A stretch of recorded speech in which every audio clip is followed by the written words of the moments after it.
before I bring this entire city down on your head! Years ago, when Metropolis was threatened, I put aside our country's differences and protected the lives of the innocent. Yet you dare to come here as an invader. Not an invader, a liberator. I am truth. I am justice. I am the American way!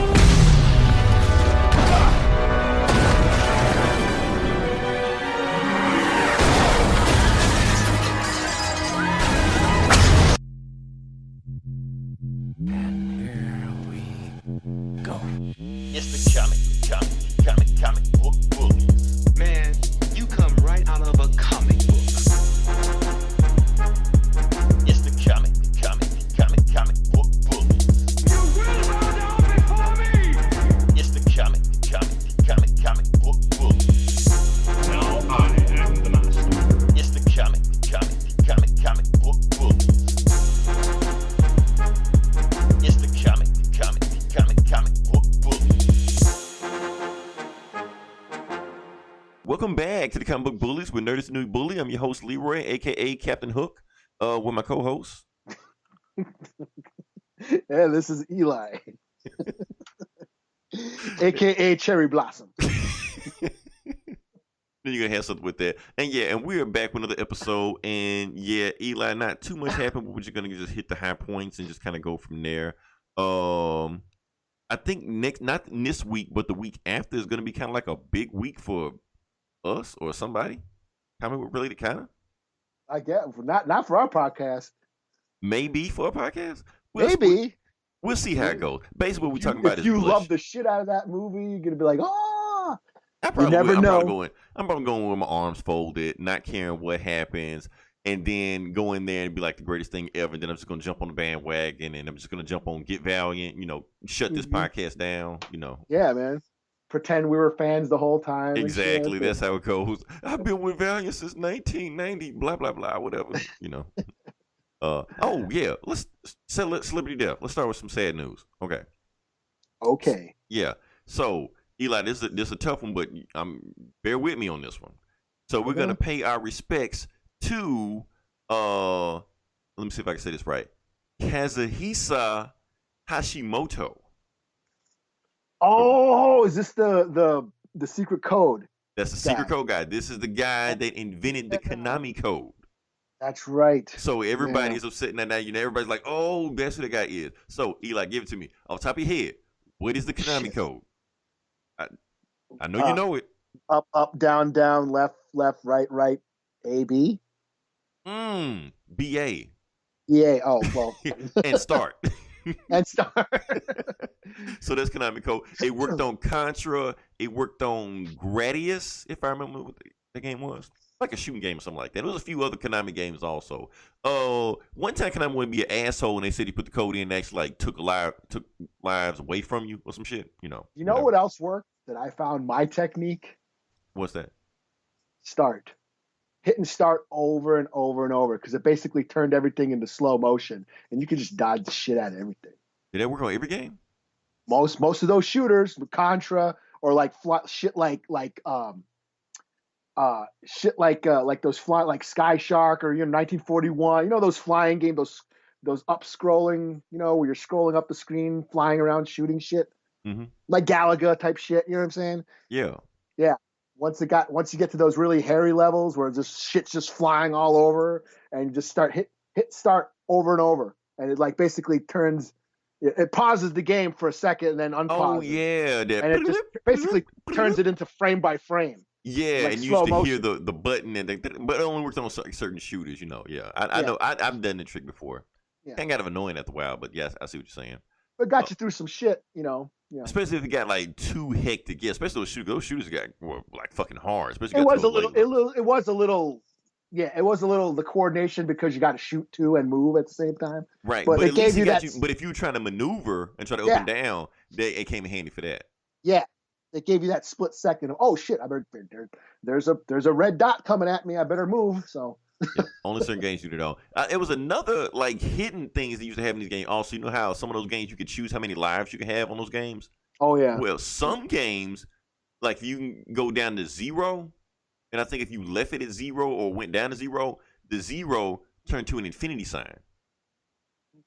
Yeah, didn't Mario do that on that one level where you jumped on the turtle on the steps? Well, that was like a cheat code. Not really like a cheat code, but it was like a glitch or whatever you want to call it. Yeah. I remember you talking about like on the first level of the turtle shell, you hop down there, blah blah blah. My cousin did it one time and showed me like, oh, check this out, you know. Yeah, you got like diamond lives or something. Yeah, because it was like, you know, Nintendo Power gave you all those damn codes and shit like that. Yeah. So yeah. So rest in peace to Kazuhisa Hashimoto. Because without you, I never would have beat Contra. I don't think I ever beat Contra. I don't think I've ever beat Contra. I don't think I ever beat Contra. Even with those 30 lives, I don't think I beat Contra. Contra was fucking hard. It really was. Oh, man. And Eli, move past that, something else we have to address, this coronavirus. I know we talked about it, but we got to do an update. Because they actually finally found a case of it in the United States. There's been a few now. There's been a few now in the United States. At first, it was just overseas. It was just over there, and that's it. But now it's coming to the United States. They said they've been trying to quarantine places for them to go to, you know, to China or China from here. They said that they found a case in Atlanta where they found out one person did have the coronavirus. Landed, they had to quarantine that person. I think he got infected like 10 other people, some shit like that. So, yeah, this has turned into I heard Legend. It's in New York now. So, yeah, you know. This is going to happen. That's what this is a flu. That's what flus do. Yeah, I mean, they making it seem like something because it's, you know, it's marketable, but yeah, it's just the flu. That's all it is. Flu season. It's a bad flu, and it probably sucks. If you get it, it's going to suck. You're going to be out for a few days, but yeah, it's like I said, we mentioned this before. It's deadly if you're an infant or you're elderly. You know, most of the people dying are elderly people. Yeah. Yeah. They're saying as long as you wash your hands, you can get the coronavirus. Yeah. But my thing is, even if you're not worried about the coronavirus, wash your hands anyway. Yeah. You know what? E. coli. Right. But here's the thing, Eli. I'd rather have coronavirus than E. coli. Right. But here's the thing. They're saying this is how serious the thing might be. Because, you know, it's 2020, right? Oh, shout out to leap year. Did you celebrate for leap year? I did not. They say you're supposed to celebrate. You're supposed to do something for leap day. Well, what should we do? I don't know. I don't know the procedure for that. You know, I just figured out about Juneteenth to celebrate that. So how the hell else we know about leap year? You know, I didn't know. But they're saying the Olympics might even have a threat of being shut down because of the coronavirus.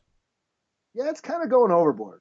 That's what they're like really like level orange, whatever the fuck this shit is right now. They're like really going over. This isn't the captain trips, you know. This isn't Ebola. You know what I mean? Right. Like if Ebola spread like this, then I'd be fucking freaking out. I wouldn't leave my fucking house. Right. But you know, this is just a flu, and everybody gets it's a bad flu.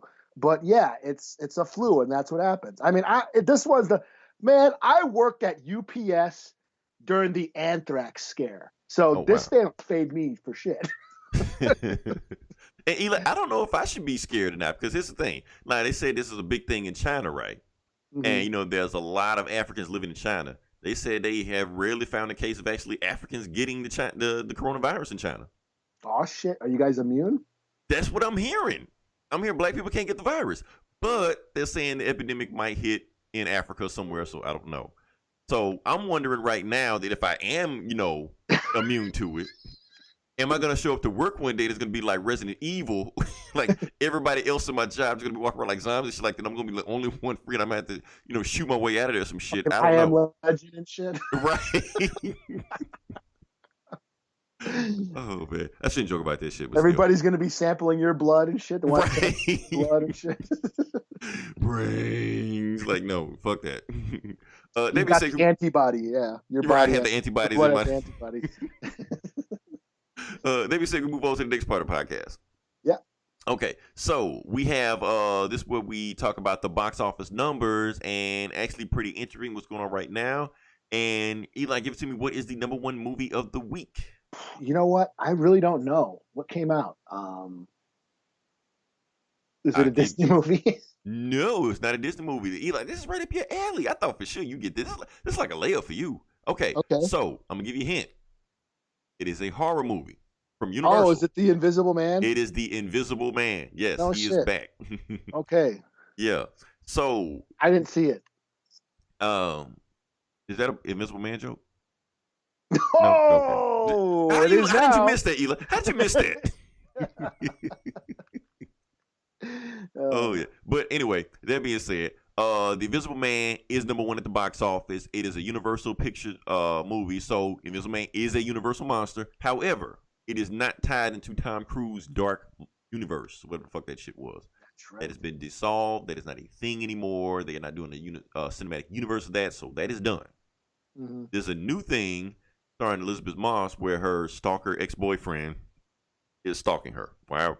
And he's invisible. And he's invisible. If you're an invisible Sounds man, like a bitch. yeah, why are you using your invisible powers just for that when you can do so much more? You're hung up on old Snatch. Like, what's your fucking problem? Like, really? But, this is the Me Too era, so you got to have this, the Time's Up era. So that's why it's #1 right now. So, whatever.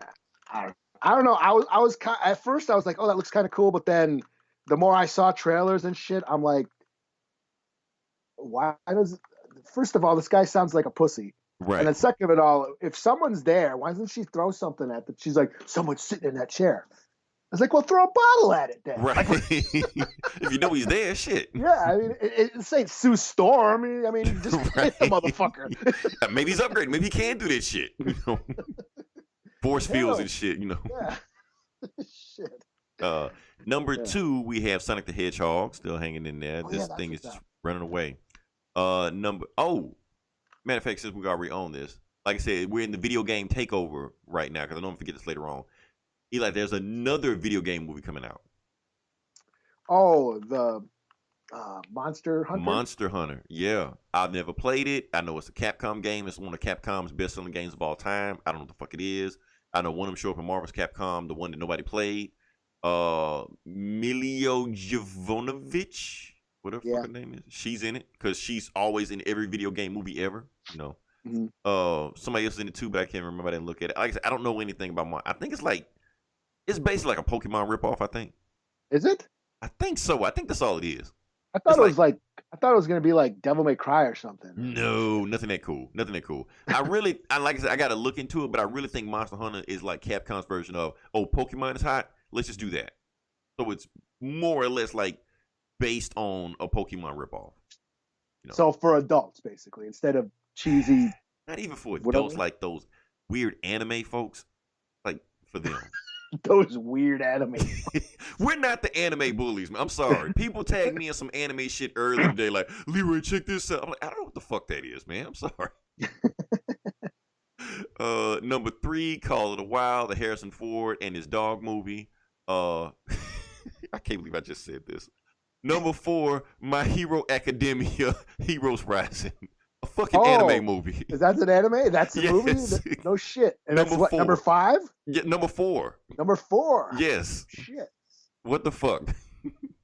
Is that a ninja? Are they ninjas or something? I don't know what the fuck they are. School or some shit. I'm saying this shit now. And this time, exactly last year, I went and saw Dragon Ball Z in theaters. It was like the most entertaining time in the theaters other than in-game. And I'm talking shit about My Hero Academia. I don't know what the fuck it is, but whatever. People like it. So, Number 5, Bad Boys for Life. Notice in the top 5, Eli, what movie did I not name? Fuck, what movie did you not name in the top 5? Oh, Birds of Prey. Birds of Prey and the Fantabulous Emancipation of One Harley Quinn. She has been emancipated from the top 5 of the box office. Damn, ain't that a shame? It's doing bad. I don't even think it's hit 200 million yet. Let's see. Nope. Shit. It's damn near stuck what we saw last week. Damn. Well, of course it would be if it's already dropped out the top 5. Some people are blaming that on coronavirus. Like, no. Sorry. Go see it again, man. I saw it twice already. Did you? I thought about seeing it again. Yeah. I liked it. I'd like to see it again. I should just go see it again. I enjoyed it both times. I saw it with different people each time. So I was like, yeah, that's pretty interesting. It's fun.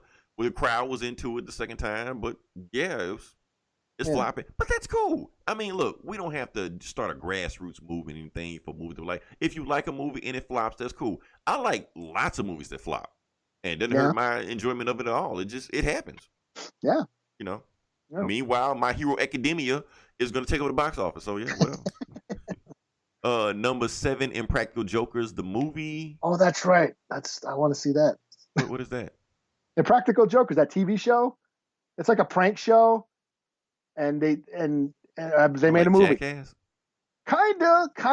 These guys, they basically film themselves. They go out in public and they're like wearing a wire or whatever, and the other guys tell what the guy to do. They make them do fucked up shit on strangers, and laugh, and Yeah, it's funny. I don't watch TV. I don't know what the hell this is.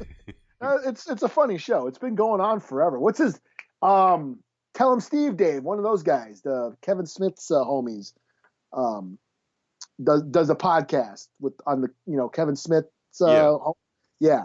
One of those guys is in this group of dudes who do that shit.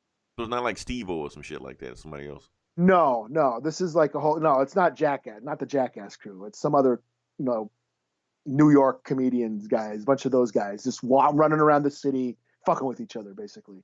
Oh, cool. Kind of like Candid Camera in a way, Yeah, I used to love Candid Camera. Yeah, it's kind of like that in a way. Okay, cool, whatever. Number 8, 1917, still hanging in there. I really want to see that. It's cool. Yeah, you did see this, right? Number 9, Brahms, The Boy 2. Oh, yeah. I'm hearing that's whatever. And number 10, Fantasy Island. So Fantasy Island's hanging. Oh, yeah, that's doing shitty. Yeah. So. I heard it's got shitty reviews, even from like horror websites. It's got shitty. Yeah, even the target audience is bashing it. That's how you know it's a bad movie. So yeah. Yeah, so that's the box office pretty weak until Bloodshot comes out, I guess. Bloodshot should be a layup. I mean, there's like nothing coming out for a while. Yeah. Yeah. But we'll see. I'm interested. I'm really curious to see it. I talked to Eric today. Oh yeah? Yeah. I was like, you guys better go see it. You guys better support. Don't let it be another Birds of Prey. He was like, I'm gonna go see it as many times. What did he say? It was like, fucking 100 million in the first hour. By him alone. So yeah, the Valiant guys, they're super happy about this. This is like a event, This is their Black Panther. So yeah, let them have it. That's funny. Oh shit. Let's move on past that. Okay, so like I said, last week we had a big deal where we talked about Dan Didio and his departure from DC. We wanted to do a follow-up on it, just a little bit of cleanup and move on from there. So this weekend was Chicago what do you call it? Chicago Convention and Entertainment Expo. I'm probably fucked that up. Anybody call it C2E2? C2E2, that's all C2E2. I know. I tried to do the thing, but whatever. Okay, so they were going to do a panel on Friday, DC, but they canceled the panel on Friday, DC, because, they had all this turmoil going on, shit like that. But Saturday, they decided to have it anyway. And it was a publisher panel with their only publisher, Jim Lee. Jim Lee showed up and was taking a Q&A session. So he made one of the main things that he answered was that, yes, he is the publisher now. So he has Dan Didio's job, and he also has Jeff Johns' old job. So he is the guy. What the fuck is Jeff Johns doing? I don't know. He on a beach somewhere. He still writing Shazam. Shazam had a new issue this week. I didn't read it. I don't know, but what wasn't he? So I thought he was up part of that DC Entertainment, some shit or whatever. I think he is up there. So he's not really doing the publishing thing anymore, like the comics division. I don't think he has any say so there anymore. Yeah. So he's moved on past that. So as far as like the comic division, it's just Jim Lee, and that's it. And they asked him all kind of crazy questions, and he dodged pretty much every answer he could. Even they just asked him like stupid shit, like release the Snyder cut and shit like that. Just stupid shit.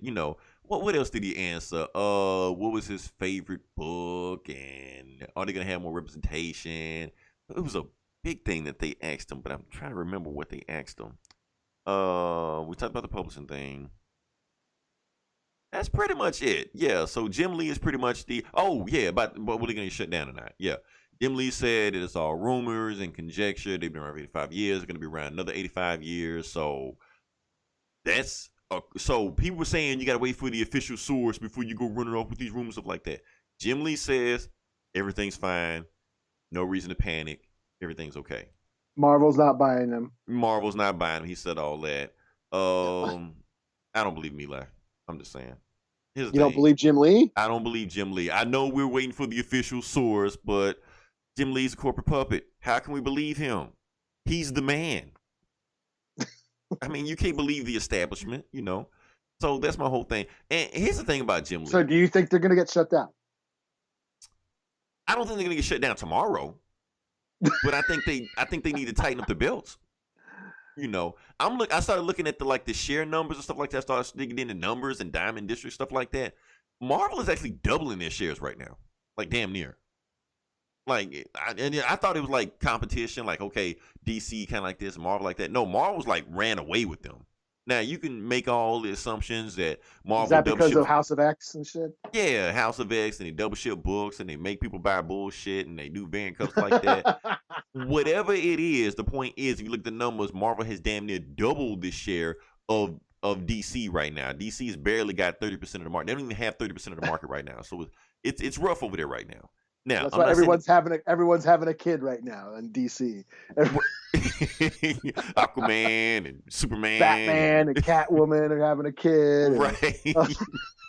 What the fuck, Booster Gold? Like what the fuck, Booster Gold Junior?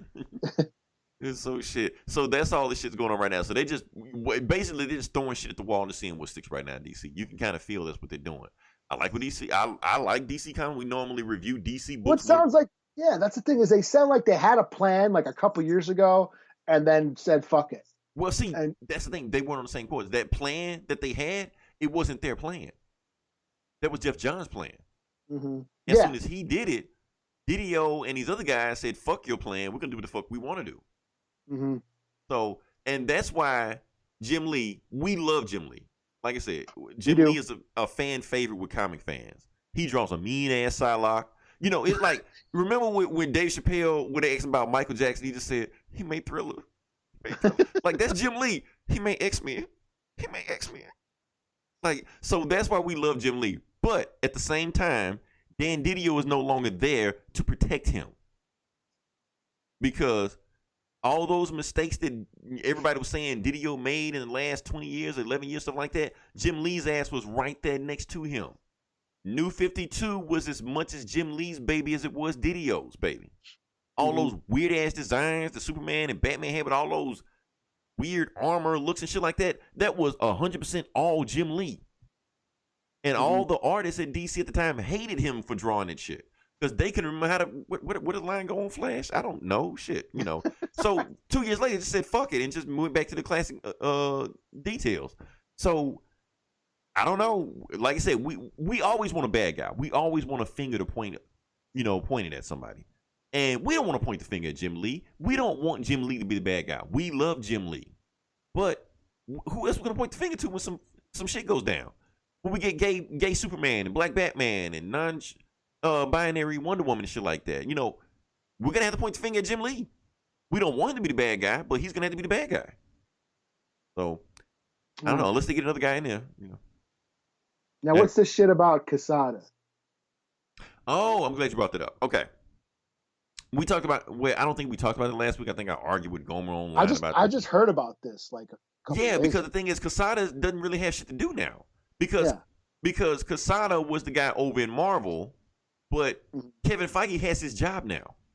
Yeah. So basically, I mean, Joe Quesada still has a position at Marvel, but it's like we know it's some made up bullshit position where he he just has his thumb up his ass all day. That's all he does. He didn't do shit, Head of the bullpen.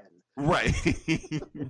It's some stupid shit like that. So obviously he needs to leave because eventually Disney's going to they're going to finally come down to Marvel's office and look at Joe Quesada like, oh, your name, what do you do here? It's just kind of like, I'm just sitting here shooting Nerf guns at this target at my Dixie cups. Right. And somebody's really going to say, you know what, fire this guy, whoever the fuck his name is, So Joe Quesada is basically like, I need an exit strategy right now. So obviously he's trying to it's his best interest to come to DC, I'm creative consultant advisor to the chair. Right. Like, I need to do something before they find out I'm still here, So maybe he'll go to DC and do something. I don't know. But yeah, they got so much shakeup over at Marvel. I mean, if I was him, I'd just get in a janitor suit. and just wear a janitor suit all day and just chill in the office. Right, just so they don't recognize me. What was that Oh movie? shit! Yeah, Iger's here. Oh, grab a broom. Remember that movie Get Him to the Greek? I don't know if you saw the one with P. Diddy and Jonah Hill. Like, see, you guys are replaceable. I'm Jazz. They can replace me. So that's Joe Quesada's thing right there. So, but the thing is, DC can't become Marvel's, refugee camp. People that are, getting away from Kevin Feige's, totalitarian rule, which we'll talk about in a little. That's kind of harsh, yeah. But yeah. But that's what's gonna happen, man.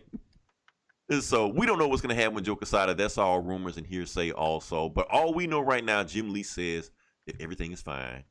Marvel's not buying them. And AT&T is not shutting them down. So next week maybe we'll have a whole different conversation, but we'll see how it goes from there. Past that. Now, Eli, can we talk about a movie that came out?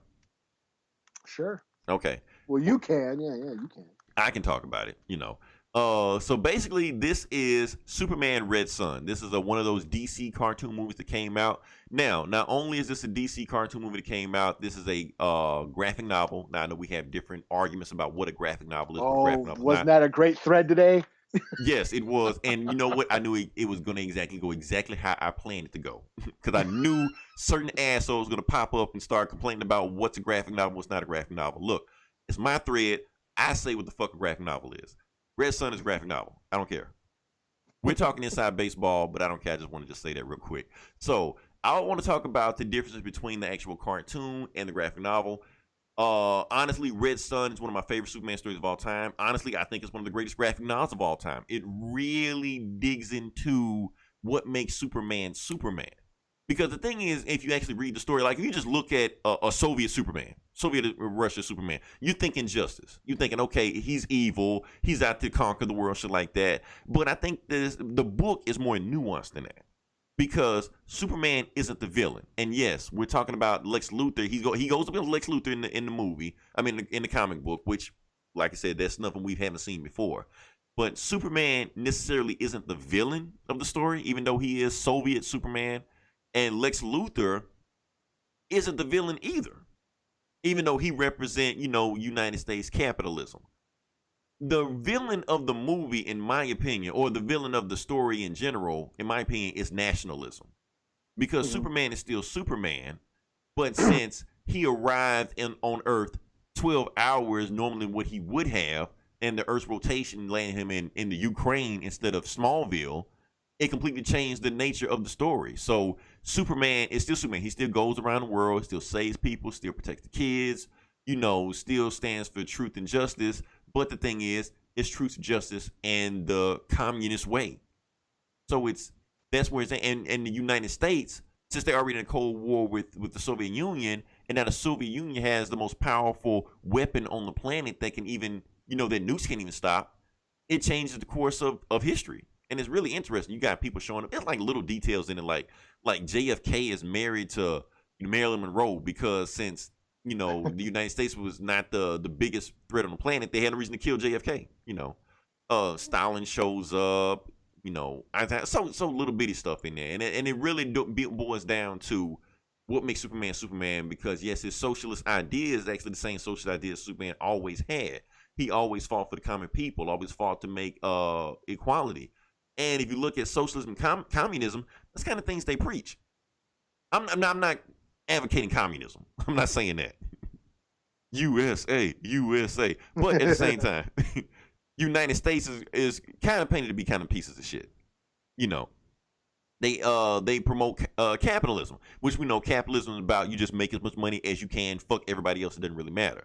So you got Lex Luthor, who is still like the symbol of capitalism, still eating big. He is still making all the money he can. Meanwhile, since communism has taken over the planet because they have Superman to control the world, except for the United States, who rejects their ways, they become a third world country.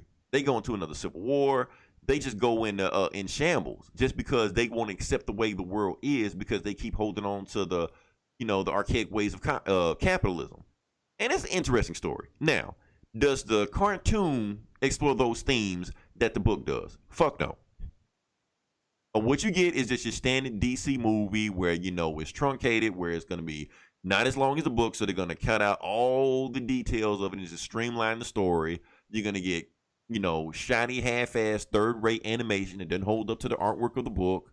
You're going to miss some themes. They're going to change some things around just because they can and completely miss the themes of what the story can do. And the story's over and that's it in 90 minutes. So it's your typical DC movie.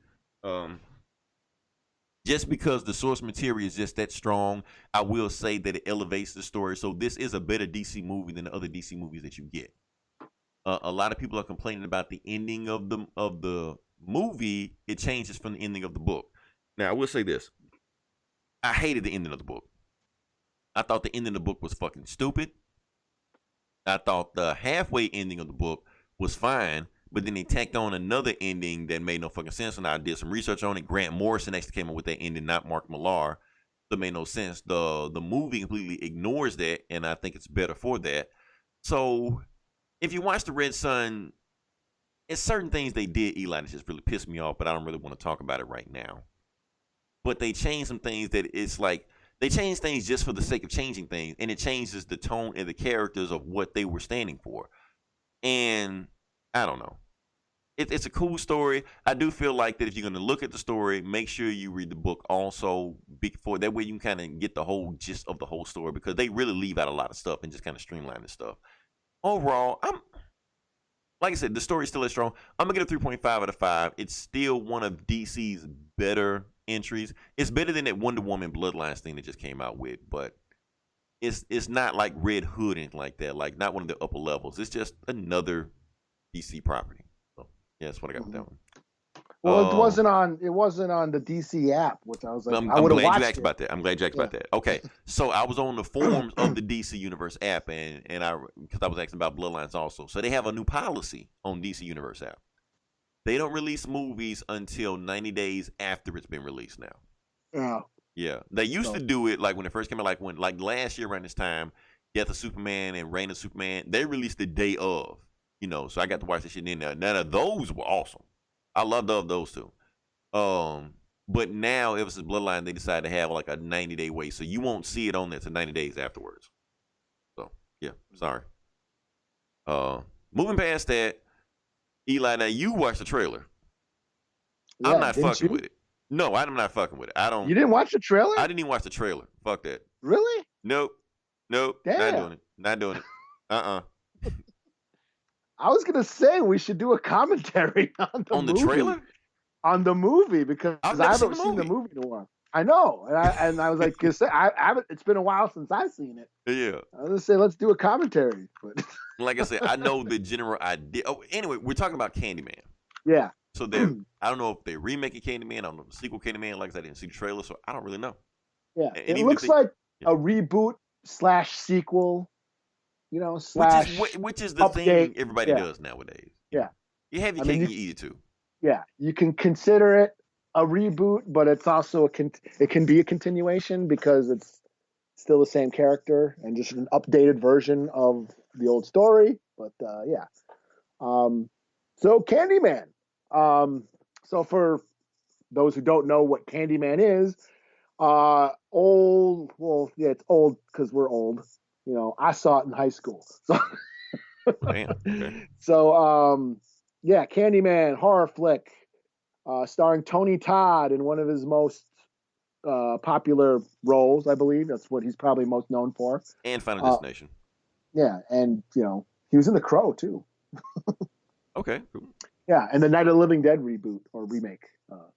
But anyways, it's based on a Clive Barker story. Horror author Clive Barker. He wrote Hellraiser and Nightbreed and what have you. He wrote the short story. It was in the Books of Blood, which I've read, and it's just about this. It's about it. The movie takes place in Chicago, in the hood in Chicago, and it's about this woman who's doing this she's like a college student and she's doing this project on urban legends. And there's this legend in the projects about this guy named Candyman. He's like a boogeyman in the hood, and she, starts studying and starts uncovering secrets. And it turns out, he's real. and it's kind of like based on Bloody Mary, the Bloody Mary legend where you say his name in the mirror 5 times and he appears. So that's what happened. So that's what the movie's about. The Clive Barker story is, well, he's British, so the original story takes place in Britain, in England, but it still has the bones of the story still there. It's still in the slums. It's still about an artist. I think she's a photographer, and she's doing this project on graffiti, and in the same scenario, she uncovers this urban legend. It's about urban legends, and it's like a twist on slashers. But what made Candyman sort of like kind of resonated with audiences back then, it had sort of a social conscience at the time, Candyman, movies like Tales from the Hood, People Under the Stairs, it had this like social commentary on classism, on poverty, on, crime and low income neighborhoods and stuff like that. And brought that horror aspect to those social issues at the time. And Candyman was to make then. Yeah. I mean, in nowadays, yeah. Yeah. I mean, and the fact that Jordan Peele is producing and writing this, it's like, yeah, he's basically, has breathed new life into the horror genre with his movies, sort of shedding light on, the African American experience, or people of color experience, showcasing the anxieties and fear of people of color, of minorities. We're seeing horror through their eyes, and I've said this before, I've mentioned this before, just the perspective of, people of color and what they fear is highlighted, and it puts people in their shoes. I think the creepiest scene in Get Out is the beginning, where dude's walking through the suburbs. He's the only black guy walking through the suburbs. He's nervous. He's like, oh shit, man, I stick out like a sore thumb. Right. I've been that guy. I've been the only minority out in the boonies, hoping the cops don't show up because they're going to come talk to me. Or somebody calls the cops on you just because you look, you fit the description. Yeah. And that's where, this real representation is important, because when you see that real representation and diversity, you see things through a new point of view, and that just keeps the genre fresh. That's why the horror genre is always evolving, and Jordan Peele is doing that. And so I think it's a perfect time to bring this character back. Now, the story of Candyman, like I said, in Clive Barker's story, it was there was no backstory. Like I said, the original Clive Barker, book takes place in England. The movie, they decided to make it American, set in Chicago, and Tony Todd basically came up with his origin. There's no origin in the book. So everything we know about Candyman is because of Tony Todd. Tony Todd gave him the origin that he was an ex-slave, that he fell in love with the slave owner's wife and all that. They tortured him to death. They smeared honey all over him, and bees stung him to death and chopped off his hand, and he's got a hook on his hand. And did they show that in the movie? They show it in part 2. I think part 2 is my favorite. I know that might sound like blasphemy. Is that one Farewell to the Flesh? Is that one? That's Farewell to the Flesh. Okay. Yeah, quite Method Man. I remember wrote a couple. Method Man was a horror fan. He actually had some rhymes about Candyman. Method Man from Wu-Tang. We had to break that down, yeah. Yeah. I was very cynical at the time I saw the first Candyman. I thought of it as a white savior. Here's this white lady goes into the hood to try and help out, the plight of the city and all that shit. I kind of like looked at it through very jaded eyes at the time. So I always thought the first one was kind of okay, but I enjoyed the second one a lot better because it went deeper into Candyman's backstory. Mm-hmm. So that's just me. That's just my personal preference. Everyone reveres the first one as a classic. It does introduce the character. It does have and it is a weird spin on the slasher genre. This isn't just a guy running around killing people, killing teenagers who are just partying and having sex. No, this has a lot more to say. He's more of a ghost, and there's all this there's a big supernatural element to the Candyman stories. So the first two are good. The third one's pretty much a pile of shit. But it does have that hot. She was in Playboy, so hey. She was on Baywatch. I remember that. Yeah, she there's boobs in it. So yeah. So yeah, I mean, I watched this trailer. I think it's cool. It's got Yahya Abdul, from Watchmen, and he was Black Manta. Black Manta, yeah. I don't think at first I thought he was going to be playing Candyman, but I guess Tony Todd is. He owns that role. It's like when you try to get somebody else to be Freddy Krueger, doesn't work. Yeah.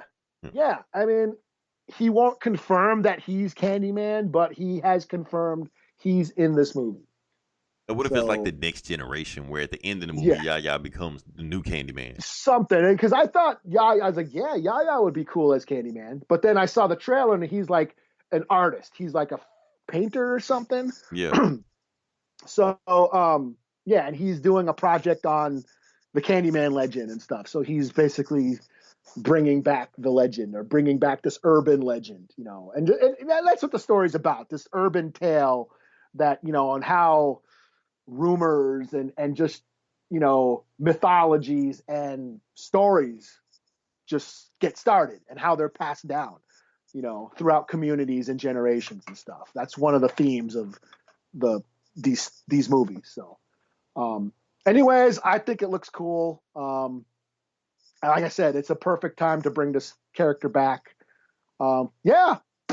It's not that scary, man. I just don't do horror movies. We've talked about this. Here's the thing. Okay. Like I said. If you could handle Get Out or Us. I know, because it's another Jordan Peele movie, and I know I want to support Jordan Peele. Like, I like the shit he's doing, and I want to go out there and support, Grand Smooth movies, stuff like that. Yaya's a cool actor. Want to see him succeed. Want to see Jordan Peele win. I just don't like doing horror movies. That's all. So this gonna be a game day decision of whether or not I go to this, Eli. I don't know. Yeah. Oh, maybe you'll go with a date.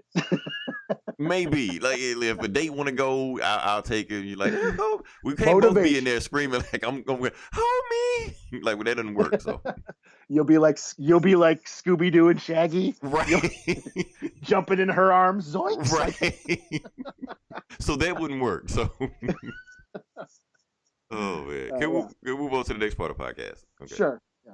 All right. So they released some. So this is the video game section. We're gonna hop in the video game section. They released some actual specs of the Xbox Series X, and like I said, it's got 12 teraflops and variable blah blah blah and smart. They doing all this shit, but they won't release what the price of this motherfucker is gonna be. Now, I'm thinking, and I'm hearing, we're running grapevine, $500, Eli, $499. That doesn't surprise me. Now, is that too rich for your blood? Is that it'll be like I never buy any of these consoles right away. I always wait till Cyber Monday or some shit when you get like half off. No, I'm just saying because like 500, I don't care what you put in there. That's a little bit too rich. So when you hit that 300 mark, that's when you at least start getting my attention. So, yeah. I did. I bought a game. Oh, what you get? Oh, you did buy a game. Yeah, I saw you post. I was gonna ask you about that. Yeah, I bought that Jedi Fallen Order. And your thoughts? And I didn't like it. I ended up trading it in. Oh damn! And you didn't wait any time to play it. I played it for like 5 hours, man.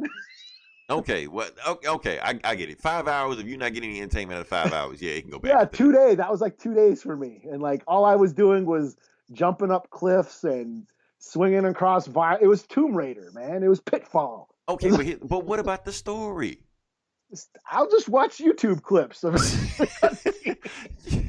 Goddamn, YouTube spoils everything. You even got to play games. You just watch a Let's Play or somebody. I want to chop up stormtroopers with my lightsaber. They got me playing fucking Donkey Kong Jr. and shit, jumping cliff to cliff, and it's a jungle gym. Like, what the hell, they got to do variations, Man, I spent an hour in a cave, force pushing these like giant fan blades, and then couldn't figure out where to jump up and just to get some book with the magic power or some shit. I'm like, and all you want to do is just chop up people. Yeah. And then my buddy's like, oh man, when you get to the next planet, it really gets good. I was like, well, that's gonna be like next month for me. Right. I gotta wait a month for this game to get fun.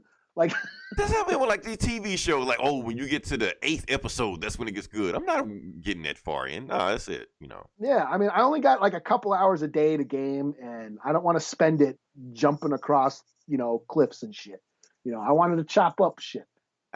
Look, I agree with you. 5 hours in, you didn't get your feel of it. That makes sense. Here's the thing: I actually never bought the game. Well, yeah. Yeah. So I traded it in for Red Dead Redemption 2. Now, how was that? Have you played that yet? Yeah, it's fine. It's like Spider-Man. It's like those open world, a lot of side missions and shit. Takes some shit's a little redundant. Okay, I don't need to like press a button to take a piss or like every little action. But it's supposed to immerse you. That's the whole point. I just want to shoot shit, man. Like I said, I ain't got time, man. I just want to shoot motherfuckers. You're supposed to get immersed in these worlds, Eli. You just want to just shoot shit and get right to the action, Yeah, I foreplay. That's all I want. But it's not bad. I mean, because like Spider-Man took me like months to beat. But that was fun. Like Spider-Man just threw you into the action. You didn't have to wait. Yeah, I mean, there was plenty of shit. There was plenty of asses to kick in Spider-Man. Like first 30 minutes, you're fighting Kingpin. You're just like, okay, you're in there. Yeah, it took, and I got 100%. I completed every mission, everything on that game. And I agree with you. That's the thing. When you're playing a game or watching TV show or anything like that, you should have instant gratification with that, or something to keep you want to go. You shouldn't have to be bored out your gourd and then have to wait another 5, 6, 7 hours before you get any entertainment of it. No, we don't have time for that shit. Because I could be doing other shit that's more fun. Yeah, I got to a planet. I'm climbing up fucking vines and cliffs and fighting giant frogs and shit. I'm like, man, now here's my thing with the game. I didn't buy it, but I did subscribe to that EA Origins Premier thing, whatever like that. So all the games were on there like that, Madden, Mass Effect, stuff like that. So I'm probably going to get that subscription again and probably just beat it in a month and just be done with it and play Madden for the rest of the time. I don't know. So. Yeah, like that very first level where you're kind of, the stormtroopers come, like all that shit's cool. I have no problem with the action. It's just there's not enough of it. I mean, I was just running around looking for shit, exploring. It's like I don't do those exploration games. I don't care. I don't give a shit what's on the other side of the world. Man, just give me something to kill. That's all I got time for. Oh man, that's okay. We got some other games coming out, so let me say we move on to the next part of the podcast. Sure.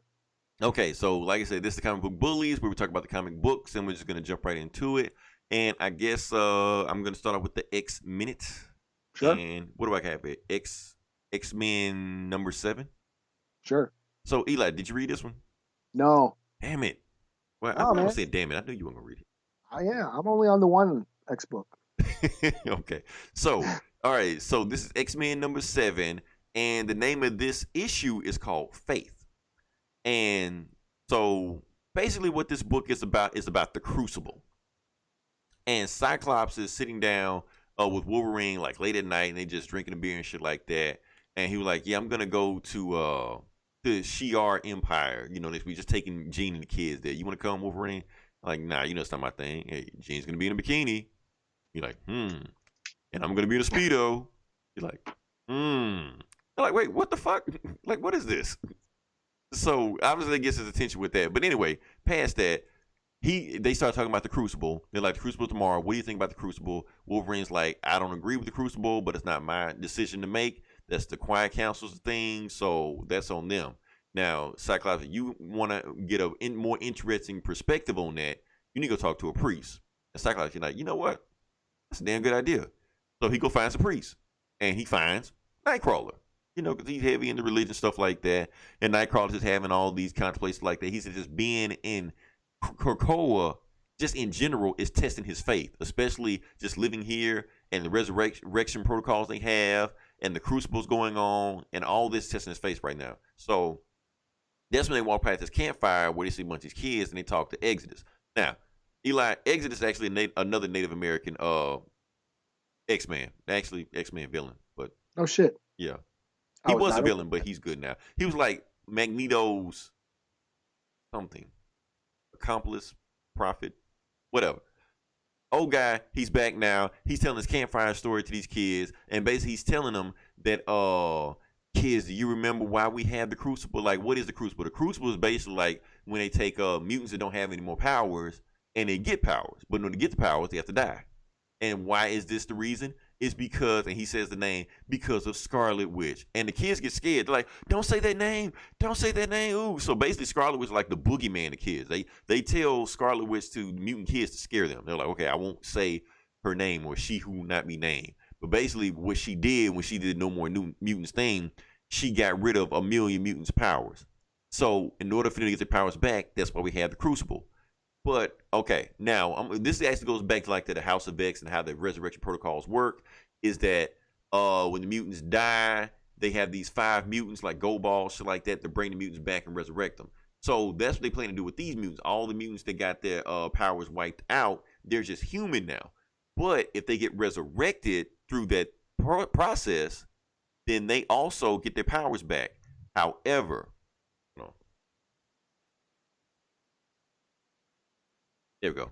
Rumble was about to die. But however, they can't do it with all million mutants at one time. Basically, saying any mutant that wants their powers back, they have to earn it. They just can't just die and just give it back, because basically you have to go through the whole process. So the Crucible process is basically you have to get into a ring and fight to the death with Apocalypse. Yeah, so there's no way you're going to win this. But Apocalypse is like, if you don't fight me with everything you have, them just going to kick the shit out of you. They're going to heal you and kick you out of Krakoa. And you won't be a mutant again. You're just going to be just a human, and that's it. But if you fight me as hard as you can, then I will honor you by killing you. Kind of really fucked up. So they do it with like a Cannonball's sister. She fights Apocalypse. Apocalypse just taking the shit, just like barely even feeling it. And he just talking shit to her the whole time, telling her to get up, get up, get up. She keeps getting back up. And then at the very end, after he's like beat the shit out of her, he like, finally, I will grant you what you've been asking for, little one. And he just stabs her in the chest. Then the next day, she gets resurrected. She talks to the mutants, and she got all her mutant powers back and shit like that. And basically, Nightcrawler's looking at it like, man, this is completely fucked up. Everything you're doing right here goes completely against Christianity and what I was brought up to believe. So the only thing for me to do now is to create my own mutant religion. And the book ends. So, yeah. Really fucked up book about the X-Men protocol, because you never really thought about that type of situation, because they scared to bring everybody back. You have to die first before they can resurrect you. So that's their whole thing. They're like, the X-Men got a whole culture, shit like that. Cool book. 4 out of 5. I didn't read that giant size X-Men book. This was enough for me. So yeah. Cool. All right. I guess I'll do Punisher Soviet. Number 4. Another. See, we're a communist podcast now, Eli. We got a theme going on this week. Right.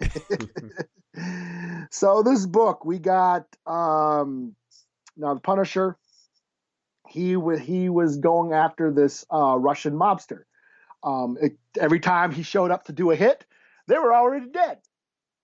Turns out some other guy was taking out this Russian mobster, and it turns out he was a special ops or ex-Soviet special ops soldier who fought like in the Afghanistan war. And he's taking revenge on this mobster who turned out was actually a general that betrayed his whole squadron. So that's why the Soviet soldier is after this mobster. So this one, they basically do a hit on his henchman, and they find the mobster's wife, and they're basically questioning her. And turns out that this Russian mobster is trying to go legit. He's trying to get out of the game and go legit and stuff. And she's, sort of assisting him with all that. But she's been bugged. And, of course, some choppers show up, Punisher and this ex-special ops Russian guy. Big action, lots of Punisher kicking ass and his soldier kicking ass, and that's essentially it. They have the wife, they have they have this Wobster's wife, and so this is fun. I mean, this is Garth Ennis writing the Punisher, and he understands the character so well, and he's just like, you know, whenever he writes the Punisher, it's just a fun story, full of action, full of gore. There's all kinds of heads getting blown off, limbs getting blown off, lots of blood. But there's also a lot of real world events and commentary going on in Garth Ennis's Punisher run. So this is a lot of fun. I'm into it. 4 out of 5. All right, cool. All right, so yeah, next one I'm gonna do is that X-Men versus Fantastic Four, number 2. I did read this. Okay, you read that one. I'm gonna go ahead and do that one. So the name of this book is called Broken Borders. Basically, how the book starts off, Sue Storm is on the phone with Cyclops. She's asking where the fuck are the kids, because the kids ran away, and she just knows that the X-Men has something to do with it. Cyclops like, I haven't seen your kids. I don't know what to do with your kids. First off, we only wanted one of your kids anyway. We didn't care about the other one. They're like, what the fuck you mean about that? So she, destroys the video call with her like that, and Cyclops knows that she's pissed, and she knows that the Fantastic Four are on their way right now. Meanwhile, what actually happened to the kids is that they've been taken by Dr. Doom to Doom Island. But here's the thing. Doom loves the kids. Mm-hmm. So he doesn't do anything to Franklin Richards or Valeria. Matter of fact, he feeds them. Yeah, having dinner. Yeah, gives them dinner, stuff like that. He may hide salt from Valeria, like that. Oh, and he also takes away Kitty Pryde's powers. And he has other X-Men locked up somewhere. Well, not the X-Men, but the Marauders, locked up somewhere. And Kitty Pryde's just like, okay, Doom, where are my people? Where are the mutants that you're hiding here? And where are my powers? And she's like, well, the first thing, because I already knew that the X-Men were going to come to Latveria to begin with, so I moved all the mutants from my island over to here and made invisible so nobody can find them. So I just did that. And I also built this island for another specific purpose for Franklin. And she was like, well, Franklin, yeah, because I want him to be his, maximum potential. So I'm going to fix Franklin, basically.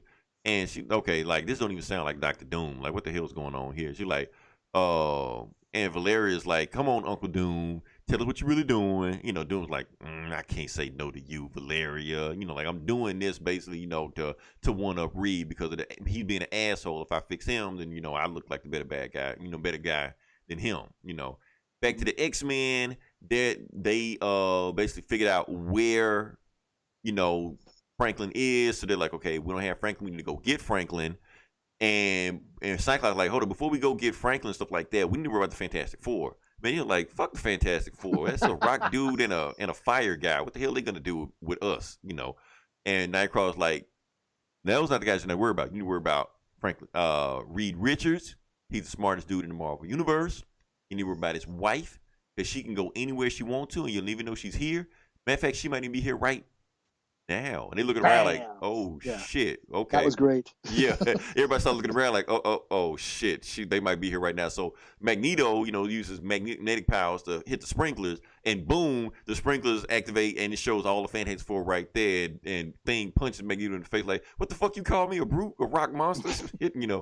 And then, so now they got the coordinates of where Franklin is, so they try to hightail it out of there, before, like, the entire 200,000 army of the X-Men on Krakoa, descend on them, so they get out of there.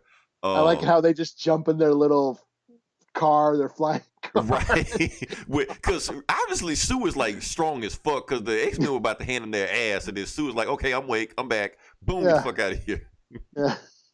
Yeah, so they did that. So cutting back to Dr. Doom. Dr. Doom is still spying on the kids. And, Valeria's just like, Doom's not going to do anything to us. He loves us. He's just doing this shit to fuck with our dad. That's all. And Doom's like spying on him. He's like, yeah, that's one reason why I'm doing it. And then he's talking to his liaison back in Latveria. He's like, you need to come down here to help out? He's like, no. I got this. But the Fantastic Four and the X-Men are headed to your island right now. Oh, yeah, I know. I'm not worried about them. Remember, I'm Dr. Doom. I'm always prepared. And we go to the next room, and we see a bunch of Doom Sentinels, like an army of them, in the back room. Oh, those are Sentinels. I thought they were just Doom bots, but they look like Sentinels. They look like Doom Sentinels. Now that I'm looking at them again, yeah, that makes sense. I just thought, oh, he's got a bunch of Doom bots. So cool. But yeah, if they're Sentinels, Doom Sentinels, woo! Yeah, like X-Men, bring your ass to my island. I'm ready for you. So yeah, like I said, this book delivers again. Chips and Darcy just nails like both of them. He just nails both of them. You can like a lot of times when you do these versus books, you can't really believe like why they're fighting or why they're going at each other. This one I kind of understand it. So it makes sense. And just the way he put them in there, just using their power. Like Sue Storm is in the room with them the whole time, and they don't know. Yeah, that was awesome. That was awesome. They looking around like, oh shit. Yeah, because last issue Magneto was such an arrogant prick, but it was funny and cool, and he's being the same way in this one. Only it bites him in the ass this time. Right. That was hilarious. They're like, "What the fuck you call me?" You know. See, I'm gonna move it to 4.5 out of 5. I'm loving this series right now. That's why I held off on the other X-Men book because I wanted to make sure I read this book this week. Yeah. No, this was I mean, this is the only X book I'm reading, if you want to call it an X book. So, like I said, Chips and Darcy, every book I've ever read for him just been like awesome. Even when he did the Marvel 2-in-1 with just Thing and Human Torch, it was awesome then. So he's knocking this one out the park. Yeah. All right. Well, I guess I'll do blah blah blah. Let's see. What else did I read from Marvel? Oh, Ghost Rider. Okay. Ghost Rider which one was this? Number 6 or 5? Crap. Sorry, I got my my tablet, my Comixology. So I gotta. Don't you love technology? I just can't flip to the page. I gotta. Number 5, Ghost Rider number 5. Say Alexa, page 3 or some shit. Yeah, Hearts of Darkness Part 2. Well, Hearts of Darkness 2 Part 1. So this is kind of a new arc. What's going on? We're picking up after what's happening. What's been going on is Johnny Blaze has taken over Hell. A bunch of demons resent him for it and have escaped. So Johnny Blaze leaves Hell to come to Earth to try and track down all the escaped demons. He contacts, Danny Ketch for help. Danny Ketch is no longer a spirit of vengeance, but he does end up going to Limbo and acquires the spirit of corruption, which is basically he turns into this big giant knight in shining armor with a giant sword, and he can kill other Ghost Riders. So that's who Danny Ketch is right now. Johnny Blaze goes to Las Vegas and grabs Mephisto. He's got Mephisto held up in a hotel room, and he's kind of interrogating him. And Mephisto's like, yeah, Lilith's on her way. Lilith is pissed. Mother of demons. She's mad at me because I left the throne and didn't give it to her. And she's mad at you because you took the throne. So Lilith is pissed. We got to, and she's got an army of, the army of hell, and she's going to come for us. And he goes, and, Johnny Blaze is like, oh, wouldn't you like that? He's like, oh, hell no, because she's coming to kill me. She's not coming to free me. She's going to come and kill me and kill you too. And she's got legions of demons with her. So meanwhile, while that's going on, the Punisher and Wolverine find a dead cop that's been killed. And they think Wolverine's like, yeah, I came to see if this was done by a mutant. It's not. And of course, Punisher's like, yeah, they killed a cop. So this is done by a demon. So it's probably Danny Ketch. So they go track down Danny Ketch, and they're like, hey man, this is dead cop. What's up? It's been killed by with supernatural forces.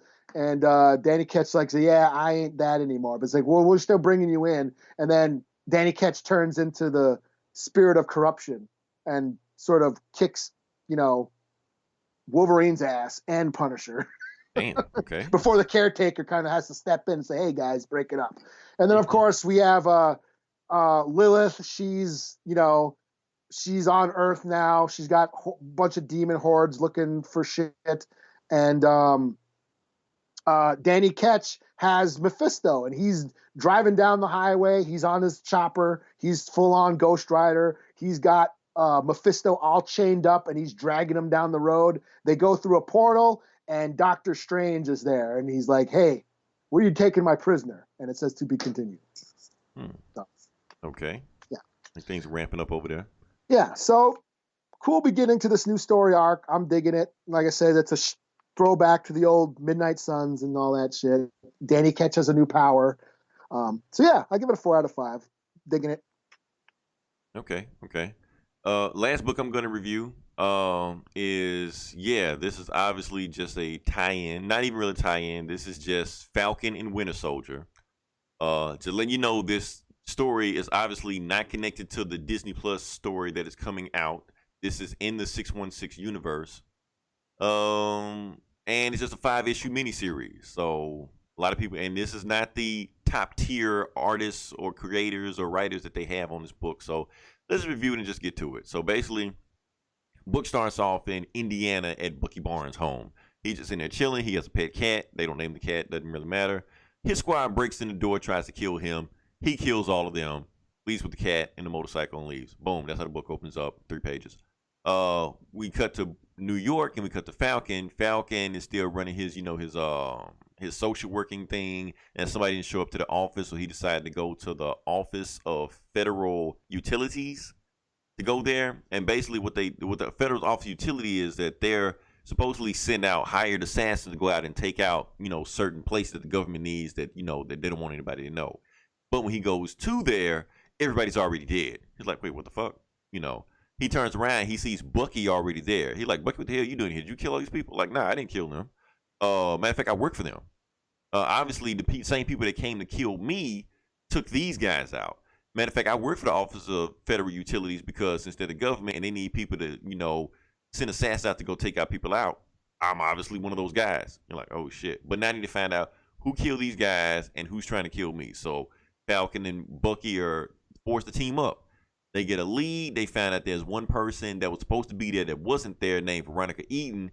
They go to her house, and it turns out she was hung over the night before, which why she called in to work the next day.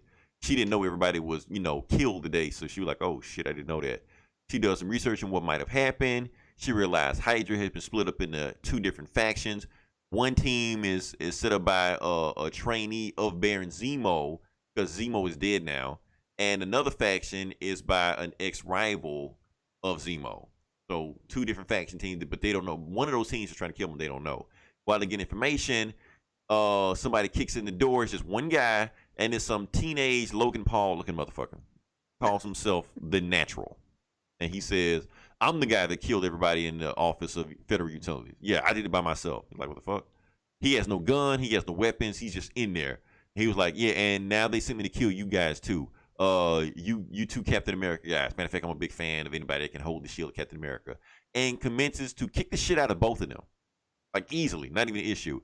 But he's like, since I'm big a fan of you guys, I don't really want to kill you. So I tell you what, I'm gonna leave you alive right now, and I give you a clue on where I'm gonna be next. But if you follow me this time I'm gonna kill you. After he didn't beat the shit out of them, they're just on the ground, knocked out. And the book ends. Well, to be continued or whatever. So yeah, this book sucked, man. You know what? It wouldn't have been so bad if they didn't have this Logan Paul looking motherfucker running around here. If they had like a badass. I understand the other bad guys in Marvel are tired of being on you. Make one. Just make a guy up. I'm the facilitator. I've come to kill you. Have him get a cool ninja mask or some shit. Anything. Not this goofy looking motherfucker and just beat the shit out of Bucky and Falcon. I didn't buy this book for that. So damn, you put this on the banner. I thought you. I did it for clickbait. Damn, you must have liked this if it's on the banner. No, man, it's just clickbait. That's all. People are going to think we're talking, it's a tie-in to the Disney Plus movie. I hope the Disney Plus show is better than this. It can't be worse. Man, what the fuck? This is just going to be, it just feels like that they put they second tier or third tier talent on this book and just crank some shit out. We know it's going to sell because we got a Disney Plus movie. We're going to fool people into thinking it's got something to do with the next show. And sell some books. 2.5 out of 5. I have no interest in what happens with the rest of this book. I don't even think they care what happens with the rest of this book. Wait, what was I reading? Falcon and Winter Soldier. Oh, I was reading the Hawkeye book. And I stopped already. Falcon and Winter Soldier was in that too. Were they? Yeah. They mentioned Hawkeye in the book. Couple issues, yeah. And then I stopped. I haven't read it again. I don't know.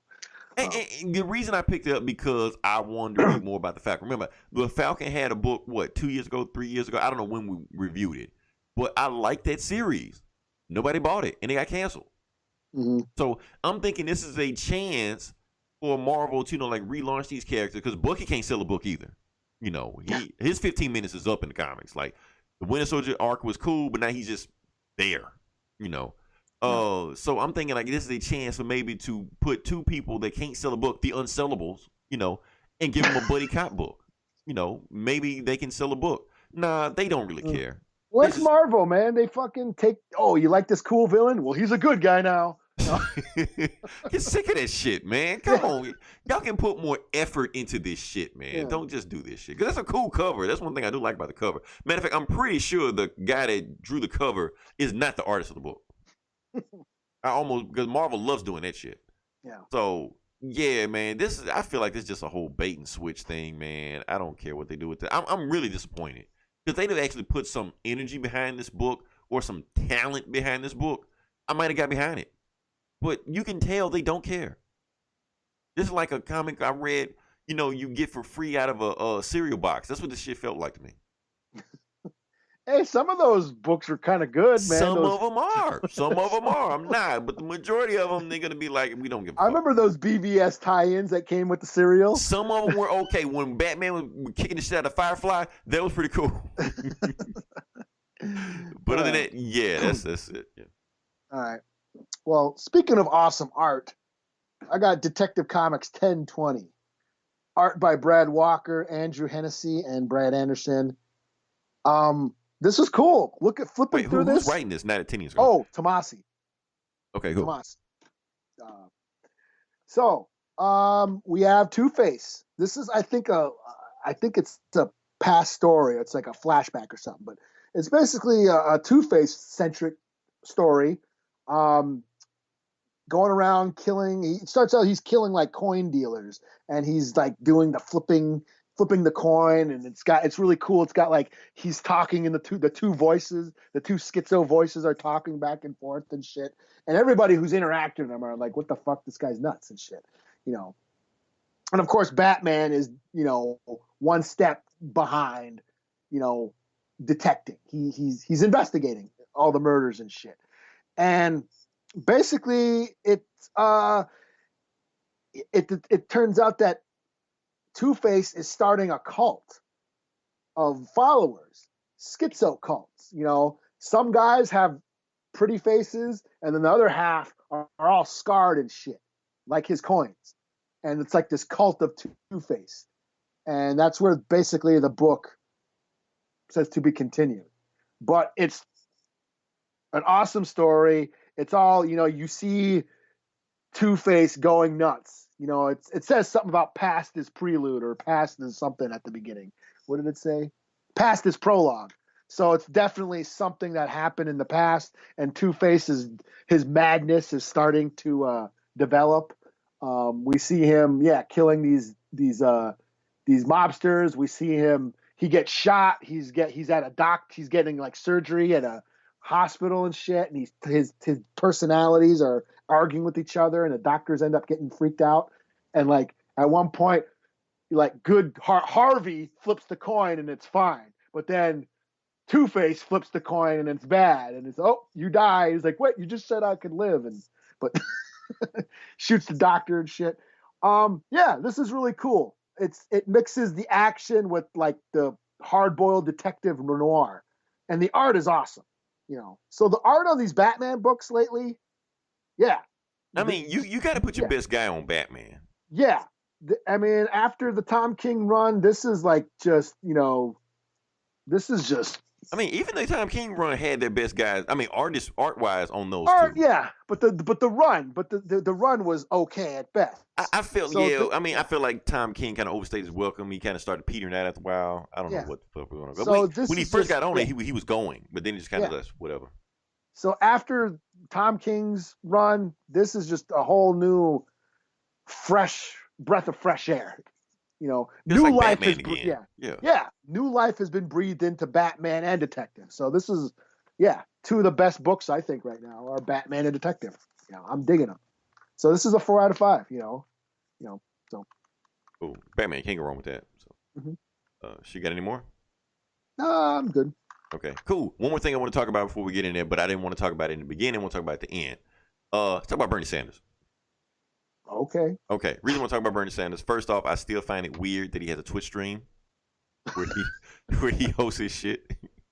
And also, something tragic happened at his last rally. I heard something. Yeah. So he had Public Enemy, on his last rally, and they were going to perform stuff like that. And after the rally ended, Public Enemy fired Flavor Flav. Oh, really? Yeah. So he's no longer with the group. They're done with him. What the fuck did he do? Why? So apparently, I just briefly ran over the article, but apparently he had sent Bernie Sanders a cease and desist letter for using his likeness or the clock or anything like that, to advertise for the rally. He's basically saying Bernie Sanders wasn't allowed to do that without paying him. So the group was like, okay, if you're worried about, your money and stuff like that, we're trying to actually do something, that we believe in. We don't need your ass anymore. Man, you was already on thin ice to begin with. Flavor Love was the last straw for us. So after that, they was like, what's your face on stage? What's your name? Right. Bridget Nielsen. Right. So we were already done with your ass anyway. We were trying to give you one more chance. You did some more stupid shit like this. So yeah, Flavor Flav is no longer with the group. Apparently Chuck D owns like 100% of Public Enemy, so he can really just go on stage by his damn self and just call himself Public Enemy, and nobody will have a problem with that.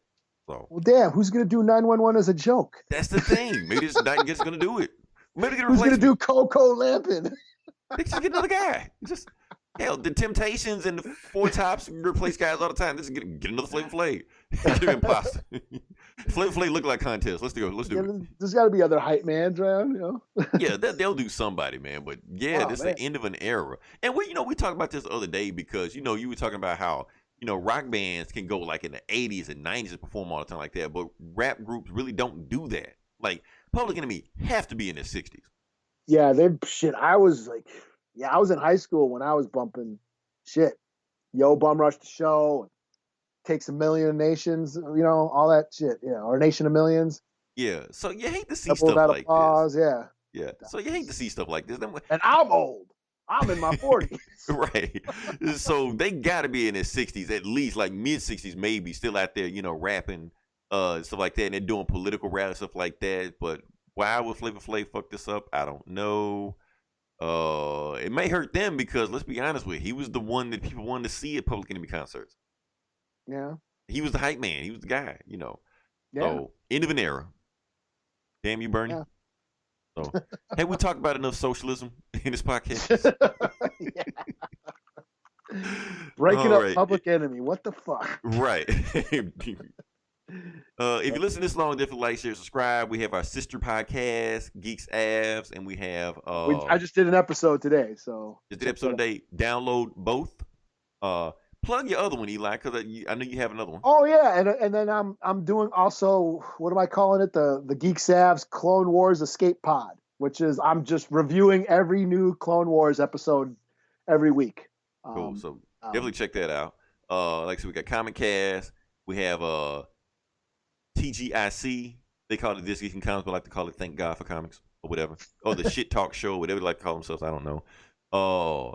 Supposedly the most entertaining podcast is going to be for the next 2 weeks is going to be Get Valiant. Listen to those guys. They're going to freak the fuck out for the next 2 weeks. So very exciting times over there. We have Instruments of Destruction. We talk about Transformers and G.I. Joe and all that. Wrestling Council. Is that a thing? Still got that? Yeah. I think doesn't Boogie have a new show or his own show or something? He always has a new show. Every time I turn around, every time I go on Twitter, Boogie is podcasting. Like, what the hell? Oh, shit. Does he spend time with his family at all? Like, what the hell, man? Every time you just always podcasting. Like, every night he's got a new pod and shit. Welcome to our new show, our new show. Like, what the hell? Yeah, because I Who saw are these people with you? The Boogie Show or something, yeah. I think you check out the Boogie Show. Yeah, shout out to Boogie. Yeah. Oh, and another one, Bad Idea. Oh yeah, that's right. Yeah. I've listened to it. So yeah. And like I said, next week we'll have some new stuff coming in. We don't know how it go, but definitely listen and we'll come with another crazy idea of what's going on with this podcast. So until then, this is Leroy. This is Eli. And up, down, left, right, BA, start. Thanks for your face, London. Everybody in the house make some noise.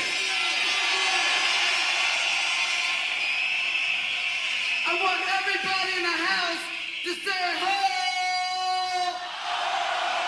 Yo, Chuck, kick it to him, man. A ballad behind bars, or you could say real rock from the rock. An unusual musical happening in a most unusual place. The state prison I got a letter from the government the other day.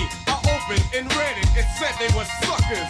They wanted me for their army or whatever. Picture me giving a damn. I said never. Here's a land that never gave a damn about a brother like me and myself, because they never did. I wasn't with it, but just that very minute it occurred to me. The suckers had authority.